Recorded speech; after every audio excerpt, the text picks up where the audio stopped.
दोस्तों, हम हर हफ्ते बड़ी मेहनत से आपके लिए एक दिल दहला देने वाली एनिमेटेड हॉरर स्टोरी बनाते हैं। तो अगर आप हमारी यानी खूनी मंडे चैनल की कहानियां एंजॉय कर रहे हैं तो हमारे चैनल को सब्सक्राइब कीजिए और हमारी लेटेस्ट वीडियोस की नोटिफिकेशन के लिए बेल आइकन दबाना मत भूलना।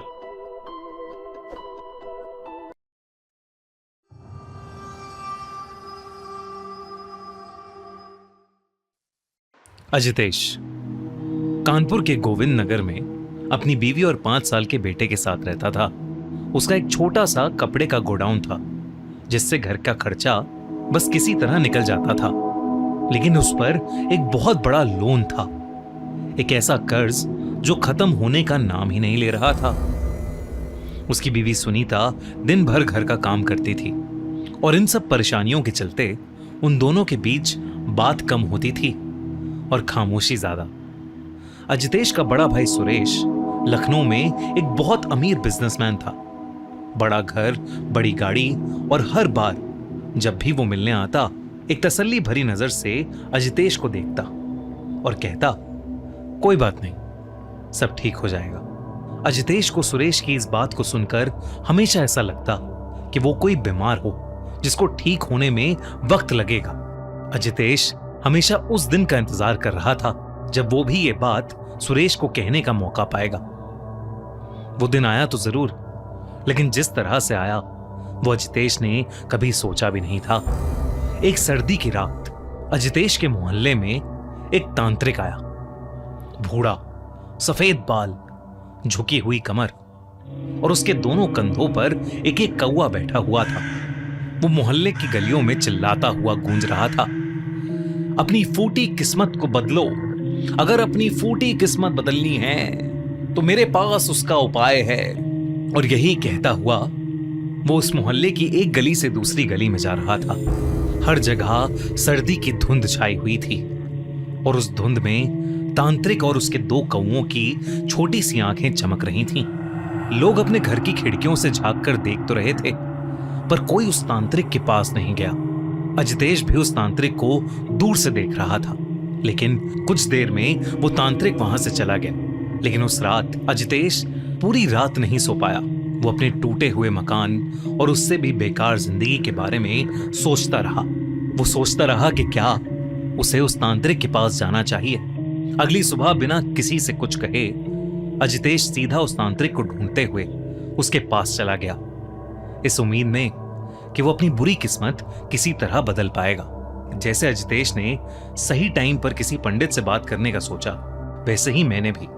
थोड़े टाइम पहले मेरी लाइफ में कुछ पर्सनल इश्यूज चल रहे थे जिसका कोई सोल्यूशन ना मेरे पास था ना मेरे दोस्तों और घर वालों के पास। और तो और धीरे धीरे ये इश्यूज इतने बढ़ते चले गए कि मैं खुद सोच में था कि मैं आखिर करूं तो क्या करूं। फिर एक दिन फोन स्क्रॉल करते हुए मुझे एस्ट्रोटॉक का ऐड आया। मैंने भी सोचा कि ट्राई करके देखता हूं, क्या ही हो जाएगा।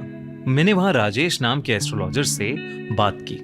उन्होंने मेरी डेट ऑफ बर्थ और प्लेस ऑफ बर्थ मांगी और फिर तुरंत बताया कि आपकी लाइफ में ये इश्यूज चल रहे हैं। मैं शॉक्ड रह गया क्योंकि उनकी एक एक बात एकदम सच थी। मैंने उन्हें A to Z मेरी सिचुएशन बताई और फिर मैंने उनकी दी हुई गाइडेंस और रेमेडीज को फॉलो किया। धीरे धीरे मुझे अपने सारे इश्यूज में बहुत इंप्रूवमेंट दिखने लगा। दोस्तों, मेरा ये सब बताने का एक ही मोटिव है कि अगर आप भी लाइफ में किसी तरह की कंफ्यूजन में हैं, मैरिज, रिलेशनशिप, फाइनेंस या घर से रिलेटेड कोई इश्यूज हैं और आप उन इश्यूज के लिए गाइडेंस सीख कर रहे हैं, तो भी एस्ट्रोटॉक ऐप डाउनलोड करो और वहां जाके एक एक्सपर्ट से बात करो। फर्स्ट चैट भी बिल्कुल फ्री है। मैंने ऐप का लिंक डिस्क्रिप्शन और पिन कमेंट में डाल दिया है, तो जरूर चेकआउट करो इस ऐप को। अजितेश लोगों से पूछ पूछ कर फाइनली उस तांत्रिक के पास पहुंच गया। अब भी उसके कंधों पर 2 कौवे थे। अजितेश ने अपने साथ हो रही परेशानी के बारे में उस तांत्रिक को बताया। उस तांत्रिक ने पूरी बात सुनी और फिर उसे कुछ ऐसा बताया जिसे सुनकर वो शॉक्ड हो गया।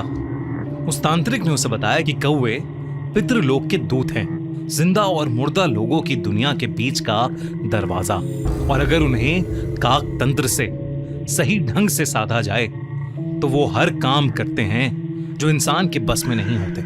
लेकिन ये सिद्धि बहुत खतरनाक है। ये इंसानी खून मांगती है। रोज सुबह बिना किसी चूक के अजितेश को अपनी उंगली काटनी होगी, थोड़ा सा खून दाने में मिलाना होगा और कौवे को खिलाना होगा। और अगर एक दिन भी चूक हुई तो सिद्धि टूट जाएगी और फिर खुद अजितेश की जिंदगी तबाह हो जाएगी। अजितेश ने उस तांत्रिक से कहा कि उससे कोई चूक नहीं होगी, इसलिए वो तांत्रिक अजितेश को काकतंत्र सिखाने के लिए मान गया। तांत्रिक ने अजितेश से खून लेकर दानों में मिलाकर उसके कंधों पर बैठे कौवों को खिला दिया। काकतंत्र पूरा हुआ। तांत्रिक ने अजितेश से जाते वक्त सिर्फ इतना कहा कि कौवों को कभी भूलना नहीं, क्योंकि ये माफ नहीं करते। अजितेश ने अपना सर हाँ में हिलाया और वहां से चला गया। पहले हफ्ते में ही अजितेश की वो डील क्लोज हो गई जो 3 साल से अटकी थी। फिर एकदम से अजितेश के पास बहुत सारा पैसा आना शुरू हो गया। रोज सुबह अजितेश उठता, उंगली काटता, दाने में खून मिलाता और कौवे उसे खाने आते। अजितेश ने नया घर ले लिया और सुनीता ने पहली बार घर में घुसते वक्त वो मुस्कान दी जो अजितेश ने काफी सालों से नहीं देखी थी। कई साल बीते। अजितेश अब रईस हो चुका था, पर ऐशो आराम की इस जिंदगी में एक सुबह उससे वो भयानक चूक हुई जिसे ना करने की सलाह उस तांत्रिक ने दी थी। वो कौवों को दाना डालना भूल गया। धीरे धीरे अजितेश दाना डालने की विधि हफ्ते में एक बार करने लगा और फिर टाइम के चलते वो भी बंद हो गई। लेकिन उसके बाद से नए घर के बाहर एक कौवा रोज सुबह कार पर बैठता और तेज आवाज करता। अजितेश चिड़ के पास जाता, कौवा उड़ जाता, लेकिन अगले दिन फिर उसी जगह उसी समय वो वापस आ जाता। ऐसा लग रहा था कि मानो वो अजितेश को कोई भयानक चेतावनी दे रहा हो। उसके बाद से अजितेश की जिंदगी में अजीबोगरीब चीजें होना शुरू हो गया। एक सुबह दरवाजे के सामने उसे कौवा मरा हुआ पड़ा मिला। अजितेश ने उसे कपड़े से उठाया, डस्टबिन में डाला, हाथ धोए और दिन भर के काम में लग गया जैसे कुछ हुआ ही नहीं। अजितेश अपनी अय्याशियों में मग्न था। धीरे धीरे उसके बिजनेस में लॉसेस आने लगे। लॉसेस पहले धीरे आए, फिर एक साथ, जैसे किसी ने एक ही बार में सब कुछ वापस मांग लिया हो। और उसे हर सुबह अपने दरवाजे के बाहर मरे हुए कौवों की लाशें मिलने लगी। इतना ही नहीं, जिस डील से उसे सबसे ज्यादा फायदा हुआ था वो कैंसिल हो गई। एक पार्टनर फ्रॉड करके गायब हो गया और अजितेश के गोडाउन में आग लग गई। पैसा कहां और कैसे जा रहा था अजितेश को समझ ही नहीं आ रहा था। ऐसा लग रहा था कि मानो कोई रोज उसकी तिजोरी खाली कर रहा है। नए घर में रहना उनके लिए अफोर्डेबल नहीं था।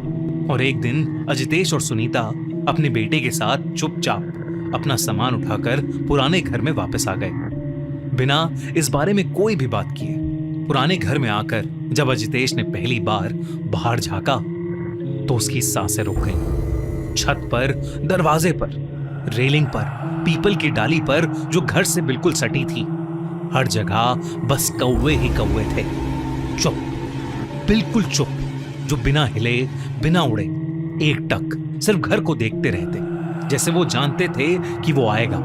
अजितेश ने घबराहट के मारे दरवाजा बंद कर लिया, पर्दे खींचे और कुछ देर अंदर ही रहा। उस रात पूरे समय अजितेश के बेडरूम की खिड़की पर टक टक होती रही।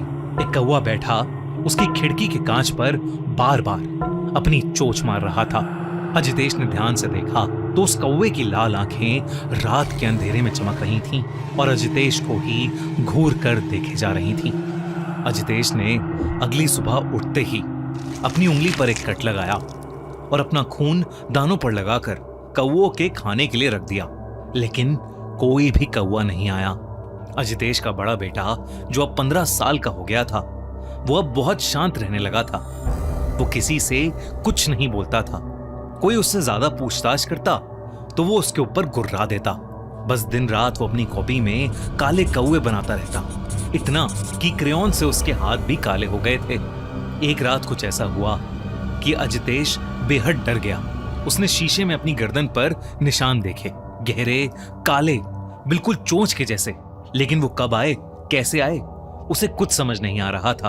अजितेश अब बहुत ज्यादा घबराने लगा था। वो फिर से उस तांत्रिक की तलाश में निकला। तांत्रिक की झोपड़ी का दरवाजा थोड़ा सा खुला हुआ था। अंदर से कोई आवाज नहीं आ रही थी, बाहर भी कोई नहीं था। आंगन बिल्कुल सुनसान था। पर अजितेश जब अंदर गया तो उसके रोंगटे खड़े हो गए। वो तांत्रिक जमीन पर अधमरा सा पड़ा था। उसके शरीर पर गहरे निशान थे, चोंच के, पंजों के कपड़े फटे हुए थे और उसके चारों ओर कौवे ही कौवे थे। तांत्रिक अधमरी हालत में भी अजितेश को देखते ही उस पर चिल्ला पड़ा, मूर्ख, तेरी वजह से आज मेरी ये हालत है, निकल जा यहां से, वो अब तुझसे सब कुछ छीन लेंगे। तांत्रिक के नफरत भरे शब्द सुनकर अजितेश सहम गया और बिना रुके सीधा अपने घर चला गया। और तब उसने अपनी बीवी सुनीता को सब कुछ बता दिया। उस रात आसमान में गहरे काले बादल छा गए। पहले एक कौवा आया, फिर 10, फिर 100, फिर इतने कि आसमान का रंग ही बदल गया। उनकी चेंचे की आवाज एक साथ हवा को काट रही थी। अचानक अजितेश का नाम उसकी बीवी सुनीता ने जोर से चीखा। आवाज उसके 15 साल के बेटे के कमरे से आ रही थी। जब अजितेश वहां गया तो उसके बेटे को अजीब से दौरे पड़ रहे थे, जैसे मरने के समय कोई कौवा फड़फड़ाता है, बिल्कुल वैसे ही उसका बेटा छटपटा रहा था। फिर वो अजितेश को देखते ही गुस्से से पागल हो गया। उसकी आंखें लाल होने लगीं और चेहरा काला पड़ने लगा। अचानक उसके होंठ एक कौवे जैसे चोंच में बदल गए और उसने अजितेश के ऊपर हमला करना शुरू कर दिया। ये देखकर सुनीता की चीख निकल गई, लेकिन वो तब तक नहीं रुका जब तक अजितेश की सांसें खत्म नहीं हो गईं। और तभी अचानक से उनके घर के अंदर सैकड़ों कौवे घुस आए और अजितेश के शरीर से उसका मांस नोचने लगे। ये सब देखकर सुनीता की रूह कांप उठी थी। उसके बाद अजितेश का बेटा बेहोश हो गया और बिल्कुल पहले की तरह नॉर्मल दिखने लगा। वो उसी रात अपने बेटे के साथ हमेशा हमेशा के लिए वो घर छोड़कर चली गई और फिर कभी लौटकर उस घर में वापस नहीं आई। अजितेश का वो घर आज एक खंडर बन चुका है, लेकिन लोगों को उस घर के अंदर 100 से ज्यादा कौवों का झुंड मंडराता हुआ दिखता है।